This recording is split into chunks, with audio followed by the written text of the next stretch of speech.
Welcome back to more of Speed Scene Live, the #1 online drag racing TV show. Brought to you by Curry Rear Ends, M&H Tires, Hedman Hustler Headers, and TheFote.com. Hello, everybody. Welcome back to Speed Scene Live. It's another Tuesday night under the lights here in beautiful downtown North Hollywood. With us tonight is Brett the Schwag Wagner. Well, thank you, Bob Beck, and I just want to get my radio announcer voice there on. Yeah, I'm pretty excited to be hanging out here. You know, what's crazy, Bob, is What? I've been I'm on the road the last 6. I got 6 more weekends. I'm gone. All right. Yes, we've got Great gas. American Auto Scene. We've got Yes, gas. welcome back to Speed Scene Live, and you've got gas tonight. All And right, with so, us tonight, we've got a guy who was out with me last night. Well, he wasn't out with me, but we were at the premiere. No. Okay. That wasn't that good. Never mind. Yeah. We got lucky. No, we didn't get lucky. He's with Diana. I'm all confused. All right, last night was the premiere of the Snake and the Mongoose movie in beautiful downtown Hollywood at the Egyptian Theater. And with us tonight is T-Bone, and he is with Blacktop Magazine. T-Bone, how you doing? I'm doing great. How you guys doing there? I didn't mean to let you sleep out there. I mean, we kept you out there. You've been on hold for a while. No, it was very entertaining. I like listening to you guys, and that arm drop drag sounds like a lot of fun. Yeah, we got to figure out how to get him out here to do something like that here. I You know. I mean, we got guys complaining about, oh, you didn't prep the track because I didn't get traction halfway down the track. And the only prep he does to the track is, yep, it's there. It's there. You Yeah. know? I mean, drag racing back in the days, you didn't have sticky stuff on the track. If you didn't get traction, it was your fault. It wasn't the track's fault. But beyond that, speaking of tracks and the days before, we were at the Snake and the Mongoose movie premiere here on the West Coast last night. Yeah, it's great. And you got to you did some video, you got some photographs of all the people out there. I'll tell you what, it was the who's who of drag racing. Sure was. The fun part was seeing, when we finally saw the movie, and I really didn't know what to expect in the movie. Oh, and there's Bob with TV Tommy. Yeah, with TV Tommy, and but he was there, and I talked to Tommy afterwards, and he said the only thing he didn't like about the movie was Perdome said he wasn't a good boss to work for, and I said, but Tommy, it's true, and he goes, yeah, I know, that's what hurts. But we talked to Tommy. You got to talk to a few of the guys. Donnie Couch was on the red carpet, which kind of always throws me when you have a couch on the carpet. But I get it. He was there, yes. And we had some great time. We got to meet a lot of people. Donnie's going to be talking and showing his videos probably next week when he's on the show about the interviews he did on the carpet of people coming across. He was the Ryan, whatchamacallit? Seacrest. Yes. Yeah. He was the Ryan Seacrest. He was not only the Seacrest, he was the whole ocean. Yes. And he was there interviewing people as they came across the red carpet. His old boss, Tom McEwen, of course, there because the movie is about him. Perdome was there. Linda Vaughn was there. What did you guys think of the movie? I mean, because I wanted to go, but I had to do some stuff. I know my fiance was down there getting some autographs from everybody, and everybody was very nice, by the way. Autographing, which does not happen all the time. So, but I mean, the bottom line, how was the movie? By my estimation, I didn't really have a preconceived notion of what the movie was going to be. I kind of thought it was going to be not as good as it was. And you know what? Was. It's easy for that to happen when you've got a movie like this because, you want it to be historically accurate, but you really need an interesting story to start with. So, the dramatic license can kind of pull things away from where they started. That's it. You think about That's what I thought. Yeah, you think about movies before. You think of American Graffiti, which that is the king of all car movies to an extent. But it was about the cars, but it was about the people. And in this case, it was about the people. It was about their relationship. The relationship, right? and how what their careers were like, and who they were. And I remember growing up and listening to some of these things, reading some of these things. But the part they did about McEwen and his son's passing, that was more poignant than I remembered. I mean, I was too young to really follow it that closely or really care. But when you see it on screen, you see how it was portrayed. It gives you a new understanding of McEwen. That sounds perfect. Oh, yeah. And the acting was good. It was. And it was neat to see. You had the people playing individuals who we see still today. Like you have the guys playing Perdome and McEwen, of course, but then you had someone else playing Roland Leong. And you don't expect that. And then the lady that was playing Linda Vaughn. And Linda Vaughn was in the audience, too. So that was Genevieve Chappelle. Yeah. That played Linda. Yeah.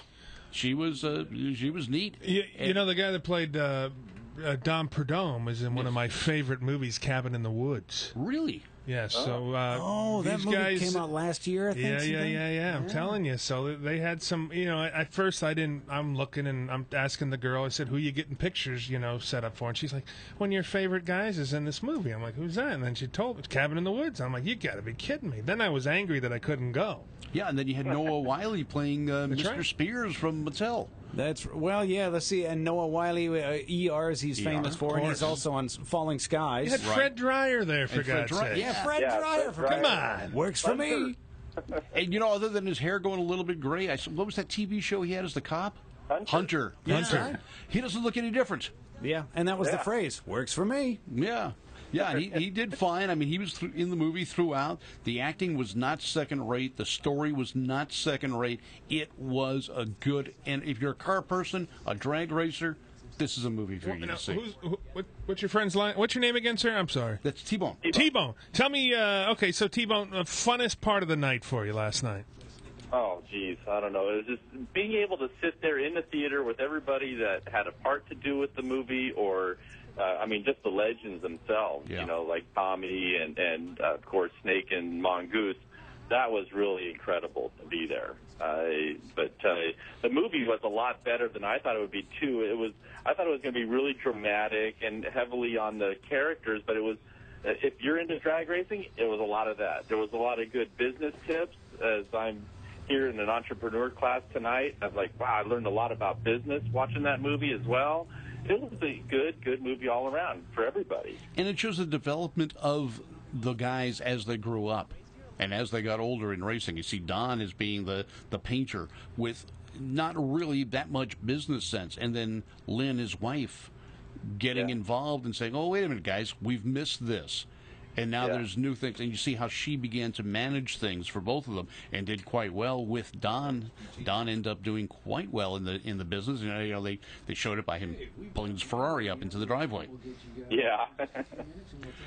But it was a good movie. It really was. I'd put it right on par with Heart Like a Wheel and any other car movies that have come out. It is not second rate. When it comes out in the theaters, you've got to see it. Well, and if you're going to have a premiere, yes, you might as well have it at the Egyptian. I mean, you just moved from style to class. Oh yeah. No, it was a great location. The people were great, and like you're saying, the dignitaries. It was the who's who of racing that that grew up, that we grew up reading about, and others like. We remember drag cartoons. Well, Robin Millar and her mom Ora May were there.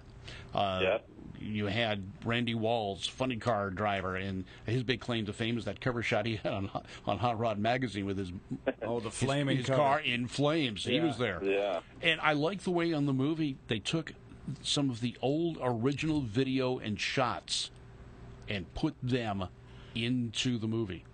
And might I add, there was a nice surprise. Barry from Storage Wars was there last night. Barry Weiss. So. Did we just see him? That was this Barry right there. I just wanted to send a little shout out. I missed Barry there. You got Barry from Storage Wars hanging out. The night has gone to hell. I mean, so it's gone great. That's.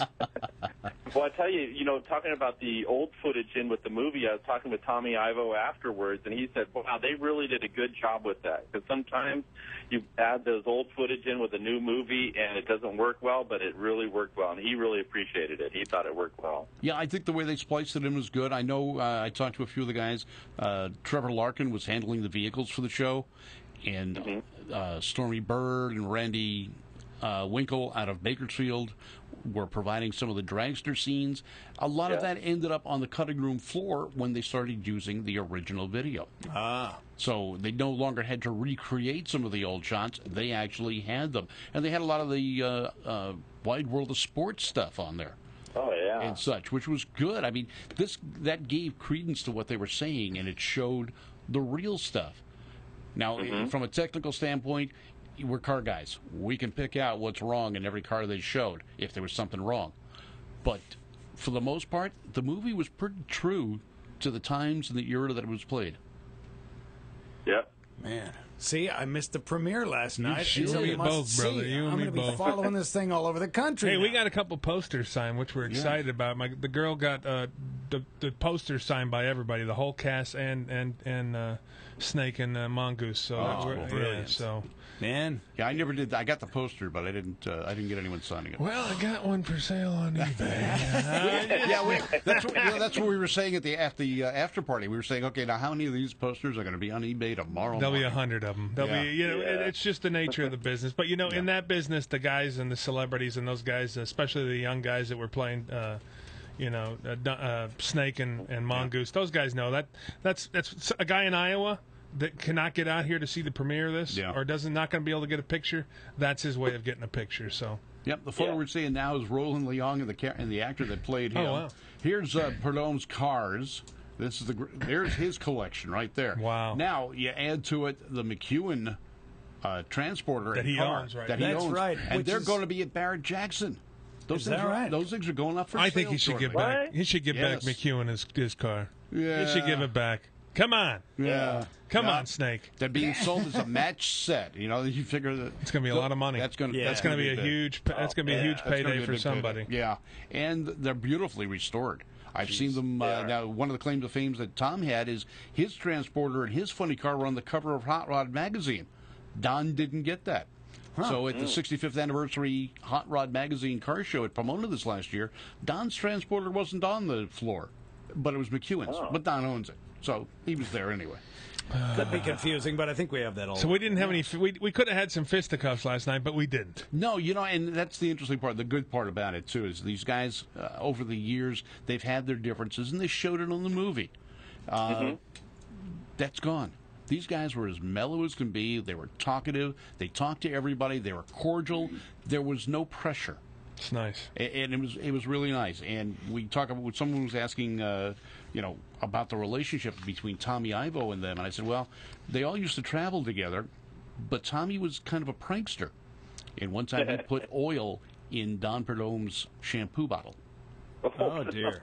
That created a little bit of an issue. Yeah, and my Alberto VO5 smells funny. Well, it looked like 10 weight. I don't understand the problem. Good sheen. Good sheen. Yes. Look, my hair's shiny now. I'm going to try this. But then for McEwen, he put an alarm clock in Tom McEwen's air vents in the hotel. It went off at 3 o'clock in the morning. Jeez. Now, I understand Prudhomme and McEwen got together and they duct taped Tommy to the wall. Well, I could see that happening to Tommy somehow. Yeah, at 98 pounds. The joke at that time was he had to run through the shower because otherwise he'd never get hit by the water coming out of the... Wow. Jeez. I don't have that issue. Yeah, I haven't. Water's going to hit you somewhere. Yeah. But it was a good show. The stars were on hand. The movie was well done, well edited.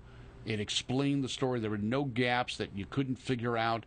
It was nicely done. And if you want to know what the history of these guys are, that's the place to find it out. Get this movie. All right, Bruce, we're going to have to, we'll have to find it. I know. We most certainly will. Hey, you know what, T-Bone? We're short on time. Thanks so much for calling in, T-Bone from Blacktop Magazine. And, hey, give us your website, T-Bone. I know you guys at Blacktop have a ton of stuff going on. Oh, yeah. It's blacktopmagazine.com. Doesn't get any harder than that. Man. Thank you very much. All right, T-Bone, thank you. We'll be seeing you. Going to be at the Ventura Nationals this weekend? Oh, sure will. Be there with my Merciful Club buddies. Fantastic. We'll see you out there. I'll be out there. Check me out. I'll be in the AAA booth. Will do. Okay. Nice. We'll talk to you next time, T-Bone. Hey, man, should we take a quick break? You know what I'm tempted to do here? No, what? The good folks at Curry and M&H Tires and Hedman Hustler Headers have allowed us this opportunity to jump right to the NDRL because I'm worried we're getting short on time. Yeah, I think so. Yeah. Okay. SpeedSceneLive TV, the #1 online motorsports TV show. Brought to you by Curry Racing Rear Ends, M&H Tires, and thefolk.com.